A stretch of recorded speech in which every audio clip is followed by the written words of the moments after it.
Hello out there, this is Cammy White and you're listening to Rushdown Radio. Before prepping for this review, I actually had no idea that Phantom Breaker had a couple of fighting games before this one, those being Phantom Breaker and Phantom Breaker Extra. So this will be my first foray into Phantom Breaker as a fighting game, as my first exposure to it was Phantom Breaker Battlegrounds, the beat-em-up spin-off game. And I have to wonder what the first game was like. I can't really find that much footage for it. But I can tell you what I've experienced here, and what an experience I have had. Let's talk about it. I'm going to skip through the story real quick. There's a guy named Phantom. He's collected all the people to be here, all the duelists, so that they can have a big tournament arc where the last person standing gets a wish granted. There's so much more to it. There's just so much stuff here, especially since it's the story of Phantom Breaker Extra. If I'm not mistaken, there's also the original Phantom Breaker. It's a lot. It's a ton. And it's so much. I cannot fathom. If I sat here and talked about the story, we'd probably be here for 20 minutes. And I really have a lot to talk about with the gameplay. But we'll save that for last. Next, let's talk about how it looks and how it sounds. Visually, I like the art style, kinda. It's really old school anime looking to me, so I mean, I don't mind it. I don't think it's ugly, but I don't think it's anything spectacular either. I also can't seem to put a finger on if it's hand drawn or if it's definitely not pixel art, but it kind of looks somewhere between hand drawn and 3D. It works for some characters, but not so much for others. Some of them look like they have kind of a greasy sheen to them or something. It's kind of weird. You don't notice this so much when characters are moving, because you have so many other visual noise things going on that you don't really notice the character model sometimes. But I mean, the art style is fine. But as far as effects and things that happen in the middle of the fight, it is so much. You can be seeing a spell circle, some after images, all types of hit sparks. This game is just noisy visually, and some people may like that. If you can follow along to what's happening, I'm sure you'd like it, but man, it can really be confusing sometimes. We'll talk a little bit about where the confusion comes in when we talk about gameplay. Now, as far as how it sounds, let's talk about the voice acting, because the music is kind of a non-starter to me. I think it's fine. It fits the game, so, you know. But voice acting, I have no idea what the Japanese voice acting sounds like. I'm sure it's great, because I told myself I was going to play this game in English, and that worked out fine. Some characters are very well voice acted. I'm actually surprised at how well some of these characters sound in English. Others are just, they're either not over the top enough to fit the characters they're playing, or they are just so dry. Some of these performances, like I said, top notch, fits the character well. But some of these other ones it's a very inconsistent cast, I'll say. I don't think it's unbearable. I think it's even funny sometimes, but you'll find out which one you like more. I suspect, though, a lot of people are going to play this in Japanese, because that's just how a lot of these games go when you play a Japanese fighting game. But I do encourage you to at least try out the English voice acting, if only because you want a nice laugh. As far as single player content, because I think that's important for a fighting game, you get score attack, you get survival mode, and you get arcade mode, which you have to fight 20 characters in arcade. 20 characters in arcade mode. That's almost the entire cast, and it may also include yourself. It's grueling. I don't know who was like, you know what, just throw them all in there. Just do it. Who cares? They want the content, go for it. Just do it.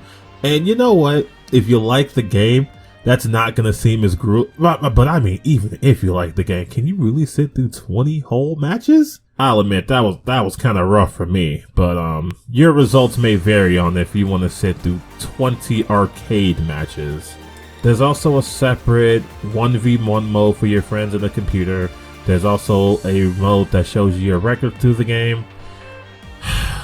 and quite possibly the worst way to teach you a game like this I've ever seen.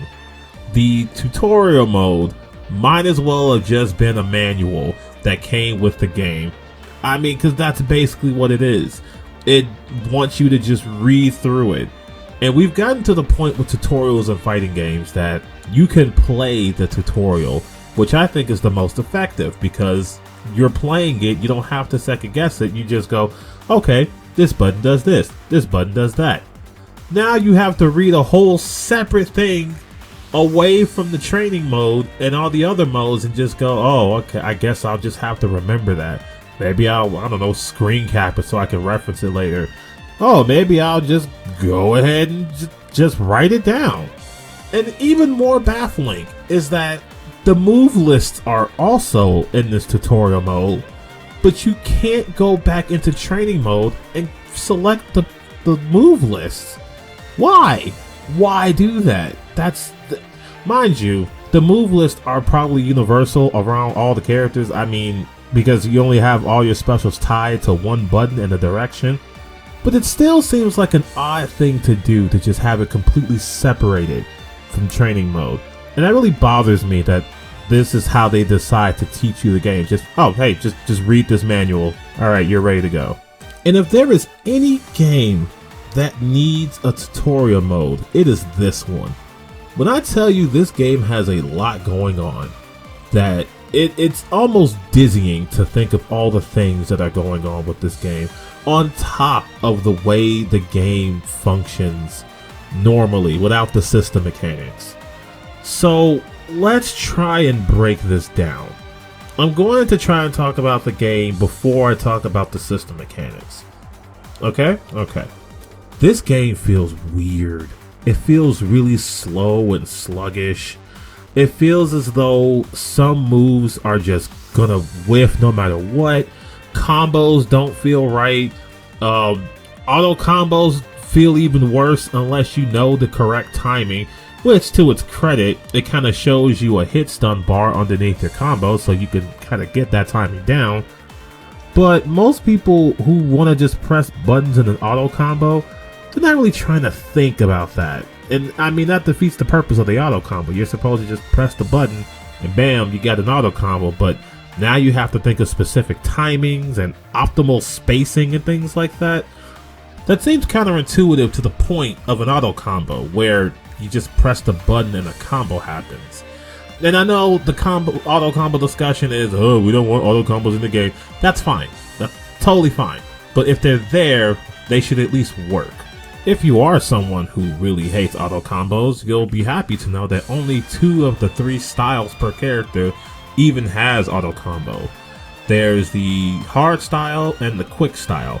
Quick style has 3 auto combos, hard style has 1 auto combo.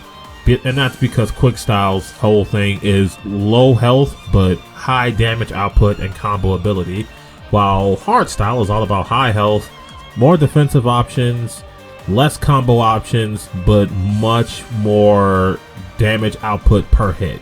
Omnia style is kind of the middle ground, except it isn't as feature rich as the other styles are.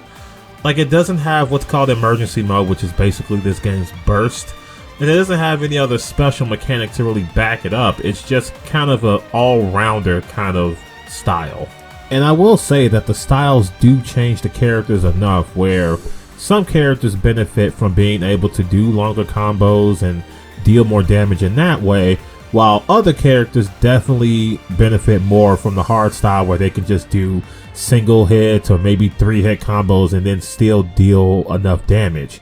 I'm not sure if anyone really benefits from the Omnia style, but that'll be up to you to experiment with. And now, this is the part where I am going to shotgun a lot of questions and wonder why. Okay? Why can you dash through projectiles? Why is it so easy to clash? Like, the clash system is so forgiving in this game that it's pretty easy to clash by accident. Why can you double jump out of a air recovery and continue offense when you should just be reset to neutral, at least in my opinion, if you have the quick style? why is there so much visual noise that just makes it so you don't know if you've countered something, you don't know if you've armored through something. By the way, why is it so easy to armor through something? I can sit there and hold a button and you can throw out all this offense, and if you don't time it correctly, not only am I rewarded by interrupting you, but I'm also rewarded with corner position. Why? Why? For what purpose? Not that corner position matters, because if you dash close enough to your enemy, you just go to the other side. So yeah, you can have corner position, but then you dash at them and then you lose corner position, or they dash at you and they take it from you. Why can you dash through a character like that? That makes no sense to me. And for free, like you can just do it. To be honest, the more I think of all that I dislike about this game, the more my head feels like it's turning into a pile of mush. This game feels like a mess. It plays like a mess. But, this is a big but, and this may be just a personal problem of mine. I can't help but boot this game up and spend hours in training mode with the character that I like, because some characters in this game are actually pretty fun for my playstyle, and just play it. Just play it in training mode. When I have to interact with another person or a character, unfortunately I wasn't able to try the online, mind you, but when I'm able to just sit and play it, like against, like an arcade mode or something, I think this game is awful. But when I can play it in training mode, I think this game is fun. Maybe if you play against people, this game becomes a lot better. But as it is, I find this game incredibly hard to recommend unless you're a person who kind of just likes to goof around in these types of games. And I guess in what some would call a Kosoge game. If you don't know what that is, please look it up. That is the perfect way to describe this game. It is a Kosoge game. It is probably one of the most Kosoge games I have ever played, and I cannot recommend it to anyone unless you really, really like Kosoge games. So to summarize, do I think this game is good? No, I do not. I don't think this game is good. That doesn't mean I don't think this game is fun. I think this game has potential to be fun with people, but I mean, a lot of bad games do. I truly do think that this game is just, this game is rough. You know what? There we go. This game is rough, but I do think that it has potential should a community come around it. But if you're just a casual person looking for a fighting game to play, this may be one you want to just sit out. There's so much going on in this game, and it just is like, you just got to deal with it. It's like, read the manual and accept what we have, or just move on. And I highly suggest you just move on. Unless you are deep in the trenches of anime fighting games, or you just really like those so bad it's good type games, I think that there are other fighting games that are well more worth your time and money. If you've already played it, let me know what you think. If I missed something, let me know. Otherwise, I will talk to you all later. Profession. Winner! Shizuka.